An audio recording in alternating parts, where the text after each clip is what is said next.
Hey everyone, my name is Gandalin, and welcome to another World of Warcraft guide.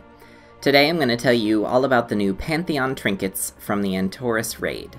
I mentioned these back in my patch 7.3.2 guide, but I wanted to wait until the raid was out before I explained how they work, in case Blizzard made any changes since the last PTR.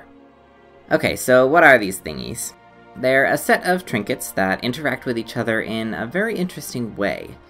To my knowledge, there's never been a system like this in the game before, so Blizzard seems to be experimenting with something new here. So let's get into the details. Here are the trinkets. There's one for each member of the Titan Pantheon.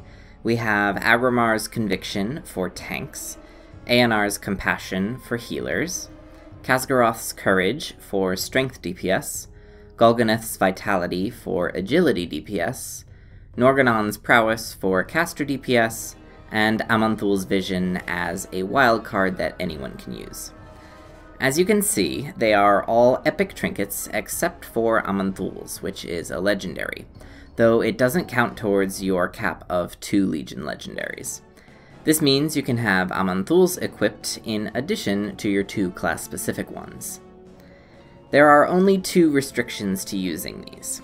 First is that you can't have 2 Pantheon trinkets equipped at the same time, so you couldn't use aman'thul's along with your role-specific trinket. Second is that equipping a trinket that doesn't match your role results in a 50% reduction in the strength of its effects, so if you were a strength DPS, you wouldn't want to use the tank trinket. All 6 of the trinkets drop from Argus the Unmaker, the final boss in Antorus, on normal difficulty or higher. They drop via push personal loot, meaning that you have a chance to automatically get one when you kill the boss, regardless of what loot method your group is using. This is similar to how you get Legion legendaries from bosses. They're awarded automatically to random players and aren't up for rolls. This means that you should double check your loot spec before killing Argus to make sure you get a chance at the trinket you want. They can't be awarded from bonus rolls, so don't waste your seals trying to get one that way. Aman'thul's Vision appears to have a separate drop chance from your role-specific trinket, so it's possible you could get both at the same time. However, it appears that its drop chance is much lower than the others. The epic trinkets always drop at eye level 940, regardless of the difficulty. They can't Warforge or Titan Forge, but they can be upgraded using an item called Pantheon's Blessing. This will drop from your first Argus kill each week, regardless of difficulty, and is dropped for everyone, even if you don't already have a Pantheon trinket.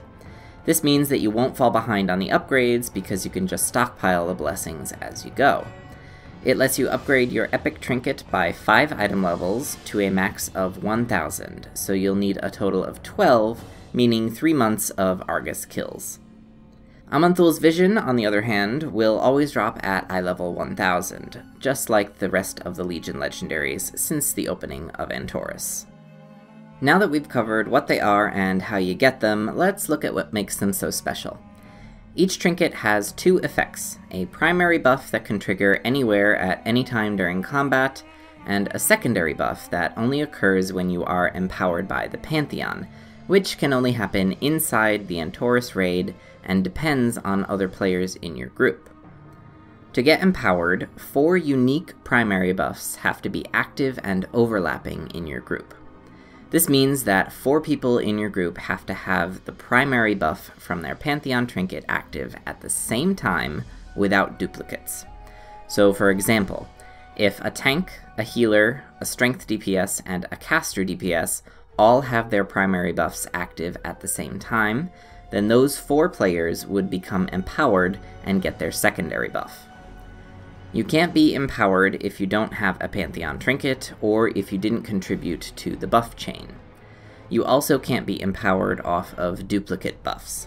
For example, if 2 caster DPS and 2 strength DPS have their primary buffs active at the same time, they wouldn't be empowered, because there are not 4 unique buffs active.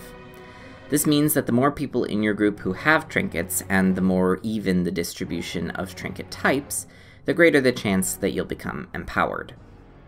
The only exception to this rule is aman'thul's Vision. Its primary buff acts as a wild card that can contribute to a chain no matter what. So you could be empowered with 1 aman'thul buff and 3 other unique ones, 2 aman'thul and 2 unique, 3 aman'thul and 1 unique, or even from 4 aman'thul buffs. This helps out imbalanced raid compositions still be able to trigger the secondary buff. This sounds a bit complicated, but there isn't really any coordination that needs to happen between your group members. You just have to get lucky with the 4 primary buffs lining up to get empowered. As the number of trinkets in your group increases, this gets easier and easier. So those are the Pantheon trinkets. It's a really interesting system, and I'd love to hear other people's thoughts about it. What do you like? What are some of your concerns? Let me know down in the comments. And that's it for this video. If you found this guide helpful, go ahead and hit the like button. Let me know if you have any questions or if there's something you want me to cover. Make sure you follow me on Twitter, and if you haven't already, subscribe to my channel so you can see all my future videos. Thanks for watching, and I'll see you next time.